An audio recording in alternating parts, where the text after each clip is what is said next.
আ প্ৰণৱ ভৰালীক মই হেৰি আ আমি কেৰিয়াৰ আৰম্ভণিত যোনটো ষ্ট্ৰাগল ফেজ কেইটা আমাৰ গোটেইকেইটাৰ চলি আছিলে, তেওঁকো মই সেই তেনেকুৱা টাইমতে পাইছোঁ। মানুহজনে তেতিয়া কোনোবা এটা সময়ত চাগে কমল দাও ৰেপিডো চলাইছে, প্ৰণৱ দাও ৰেপিডো চলাইছে মাজত। অকণমান ক্লিয়াৰ নহয়। কিন্তু তেওঁলোকে সেই তেনেকুৱা এটা ষ্ট্ৰাগল ফেজতে আমি গোটেইখিনিয়ে লগ পাইছোঁ। আৰু আমাৰ এ এটা জিতৰ লগত মই কাম কৰিছোঁ, জিত যোনজন এক্টৰ আমাৰ ৩টাৰ ভিতৰত এটা অধম জিত কৰিছে, এজন সপ্তৰ্ষিতা।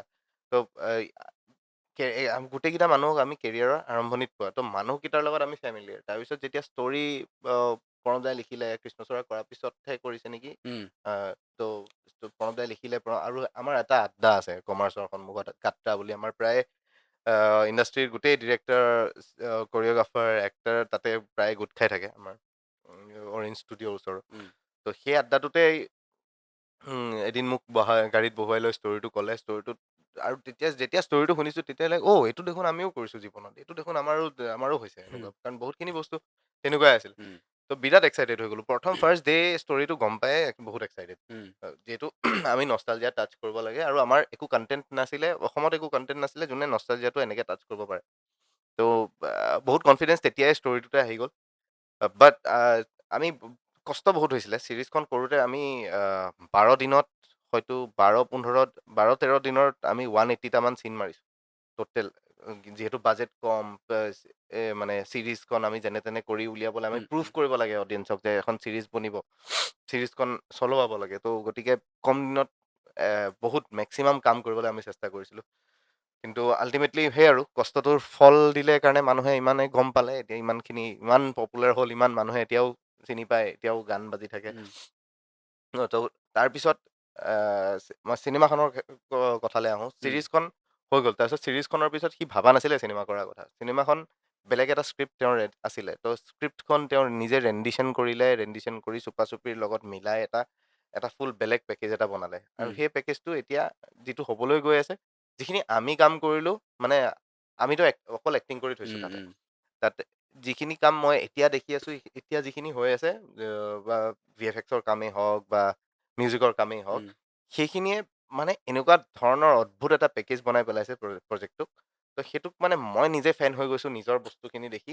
বিকজ গোটেই কালাৰে-চালাৰে এনহেঞ্চ হয় ন বস্তুবোৰ। উম, উম, আমি অকল এটা মানুহে কাম নকৰোঁ। মই জাষ্ট অভিনয় কৰি থৈ দিলোঁ। উম, ত' বাকী মাজৰ যিখিনি বস্তু গোট খাই এটা পেকেজ বনিছে, সেইটো বিৰাট ধুনীয়া, বিৰাট ডাঙৰ পেকেজ এটা বনিছে।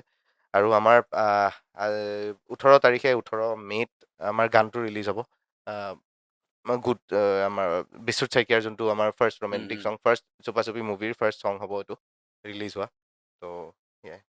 সেই অভিজ্ঞতাখিনি আপুনি ইতিমধ্যে বৰ্ণনা উম, কৰিছে যে খুব এটা কষ্টৰ মাজেৰে হ'লেও সেই নষ্টালজিকখিনি মানুহৰ মাজলৈ আনিবলৈ চেষ্টা কৰিছিল।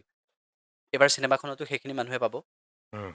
এইবাৰ কিন্তু এইবাৰ চিনেমাখনত আমি একদম নষ্টালজিয়াত সোমাই থাকিব বিচৰা নাই। কাৰণ যিহেতু চিনেমা, আৰু চিনেমা কৈ দিয়াৰ লগে লগে আমাৰ অকণমান কিছুমান ছ'চিয়েল ৰেছপনচিবিলিটিও আহি যায়। তো কিবা এটা হ'লেও মানুহক মেছেজ দিয়া, উম, কিবা এটা চ' আৰু সেই এটা ঘটনাৰ ওপৰত, মানে এটা ঘটনাৰ হয়, ঘটনাটোৰ ইৰ্দ-গিৰ্দ যোনটো বস্তু মানে যিখিনি ইভেন্টছ হয়, উম, তো সেই ইভেন্টছখিনি লৈ পেলাই এখন চিনেমা বনিছে।